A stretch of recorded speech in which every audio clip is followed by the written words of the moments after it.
Coefficient of viscosity. It is defined as the force per unit area which is required to maintain unit difference velocity between the two layers in the liquid. It is called as coefficient of viscosity.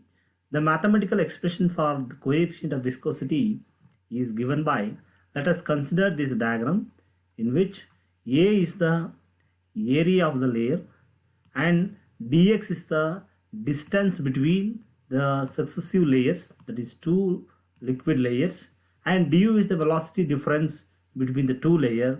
Then the tangential force, so that means here the viscosity which is arises due to tangential force, that means the force which is acted opposite to the flow of liquid, it is called as tangential force.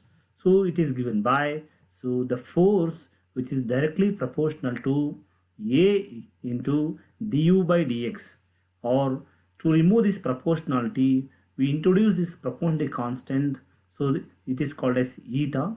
So F is equal to eta into A into du by dx, then eta is equal to F divided by A into dx by du. So this is the expression for viscosity coefficient of a given liquid. Then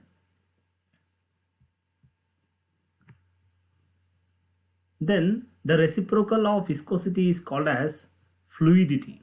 If fluidity is more, the viscosity is less. That is, the viscosity depends on force of attraction between the molecule. If force of attraction between the molecule is more, the molecule do not flow easily. There is a constraint, there is a restriction. So there is a resistance to the flow if the force of attraction between the particle is more at that moment, so it will not flow easily, then the fluidity is less. That's why the fluidity phi, it is inversely proportional to, so eta, that is viscosity of coefficient.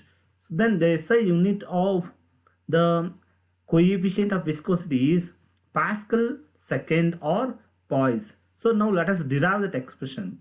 So we know eta is equal to, so F divided by A into dx divided by du. Then so write the SI unit. Write the SI unit. So the SI unit for force is Newton into meter divided by area meter square, and the velocity is meter per second. Then meter get cancelled, it gives Newton per meter square per second. But we know that 1 Newton is equal to 1 kg meter per second square. Then if you substitute the value of 1 Newton, so in this equation, in this eta equation, so we know the 1 Newton is equal to 1 kg meter per second square. If you substitute the value in this equation, if you substitute the value in this equation, for example equation 1, so then it becomes kg meter second square into per meter square, so into second. Then if you simplify this equation, so you will get kg per meter square per second. So this is equal to 1 Pascal. Suppose if it is in gram per cm cube per second, it is equal to pi. That is, if you want to express viscosity in a large quantity, then usually we are going to use Pascal scale. Then if it is in very smallest quantity, then we are going to use poise. So this is the SI unit of viscosity of coefficient. So now let us understand determination of viscosity of liquid by Oswald's viscometer. Dear student, it's a very interesting experiment, and you are going to perform this experiment in the laboratory. So there you can understand very well. So before going to that, we are looking into theoretical aspects of the Oswald viscometer. So Oswald viscometer, this is the instrument. It is used to measure viscosity coefficient of the liquid. So in this method, usually the rate of flow of a liquid in a capillary tube, it is proportional to pressure, constant pressure, and this relation was first derived by Poiseuille, is given by, so eta is equal to pi into P r to the power of 4 T divided by 8 into L into V. That is the viscosity of the given liquid. It is directly proportional to force, that means pressure and the radius of the vessel and time and so volume of a liquid. So here P is a pressure, R is the radius of a capillary and L is the length of capillary. That means so Oswald viscometer containing a capillary tube. I will discuss the instrumental setup in the next slide. So that is the radius and L is the length of the capillary tube and T is the time of flow of liquid through capillary tube and V is the volume. And we know that the pressure of the liquid is equal to height of the liquid into density into, so G means acceleration due to gravity. So here H is the height, D is the density and so G is the acceleration due to. So dear students, you please remember this equation. So this is equation number 1 and so this P is equal to equation number 2. Don't get confused dear student. So this is the equation. In the previous slide we derived one equation and so this equation which is discovered by Poiseuille, this equation it is used to practically used to identify viscosity coefficient.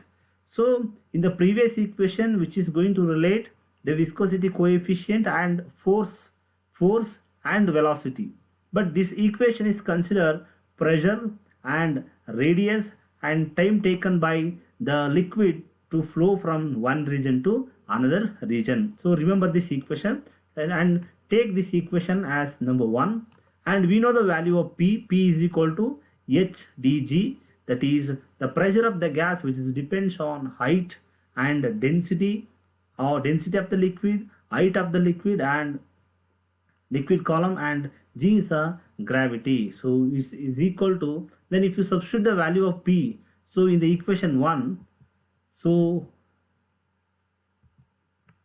we are going to get N is equal to H dg pi r to the power of 4 T divided by 8 into L into V. If you further simplify this equation, so it gives dt into, that is density into time into hg.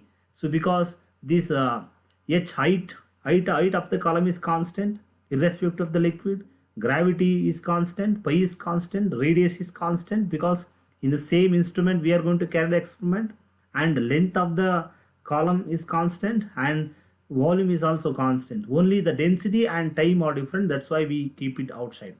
Dear students, so this is the viscometer. You just look at here. So this is the viscometer and this viscometer containing one capillary tube. This is the capillary tube. You observe, carefully observe here. This is the capillary tube which is built inside and outside, and they covered the capillary tube by using a glass tube, and there are two reference mark A and B, and here we are going, in this experiment we are going to identify the time taken by the liquid to move from A to B. So this is called as, this is a very simplest apparatus. So Oswald viscometer. So it is used to calculate the viscosity coefficient. So this is how it is arranged, and this is the equation.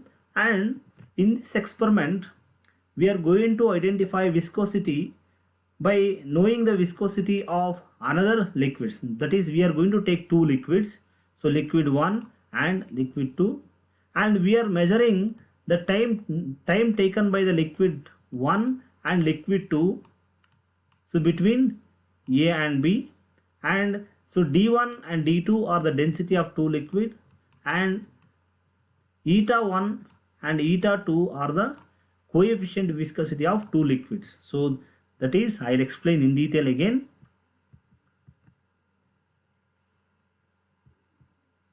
That is, let us consider two equations. So N1 is the viscosity coefficient of liquid 1 and N2 is the viscosity coefficient of another liquid.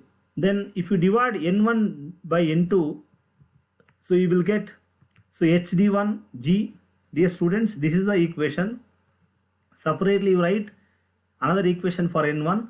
If you write another equation, The only difference is density and time is different.